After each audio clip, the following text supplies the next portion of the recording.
Our forces are not engaged and will not engage in the conflict with Russian forces in Ukraine. Apesar da salva de palmas durante o discurso do Estado da União na terça-feira, 1º de março, Joe Biden vive seu pior momento de aprovação pública, com apenas 41% do apoio do eleitorado estadunidense. Para 62% do eleitorado local, aliás, esse conflito não estaria acontecendo se Donald Trump estivesse na Casa Branca. I do believe that the Russians would not have invaded on Donald Trump's watch, precisely because when he was in office, Russians thought they have an ally in the White House. Para o governo russo, Joe Biden está distante de seus interesses e a geopolítica da equipe do presidente democrata é percebida como fraca. I think that Putin looked at our messy withdrawal from Afghanistan, looked at how poorly received that was at home and around the world and everything, and said,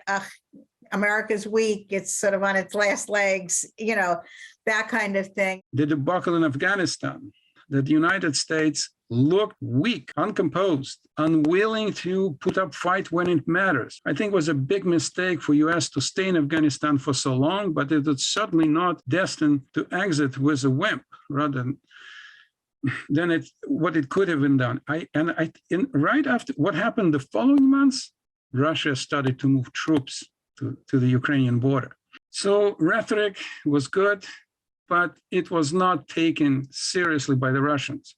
And that's what Biden said, and he was saying this consistently on alone: no American or NATO troops on the Ukrainian soil, rather than, let's say, as an alternative, maintaining strategic ambiguity like the United States does vis-a-vis Taiwan.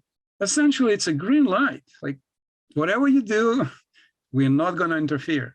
Fraqueza para uns, hipocrisia para outros. Muita gente questiona a passividade americana diante da Rússia, em contraste com a agressividade em outros países onde os Estados Unidos são e estão militarmente ativos. Whenever the adversary was much weaker than the US didn't hesitate to interfere, to invade, even if it meant to overthrow the regime, even if it meant killing a lot of civilians in the process, they didn't stop the US. Yeah? Há ainda uma questão racial a ser ponderada na análise desse conflito e o nível de atenção e ação envolvido na resposta ocidental. I think this is a game changer because it's Europe. As awful as the civil war in Yemen is, with the Saudis on one side and the Iranians on the other side, it's not affecting us per se. But when we look at the sort of realm of democracies around the world, we are very concerned about what's happening really in the heart of Europe. And that's why you've seen the kind of response that we've gotten. And when you see the level of sanctions that have been imposed in the last couple of days,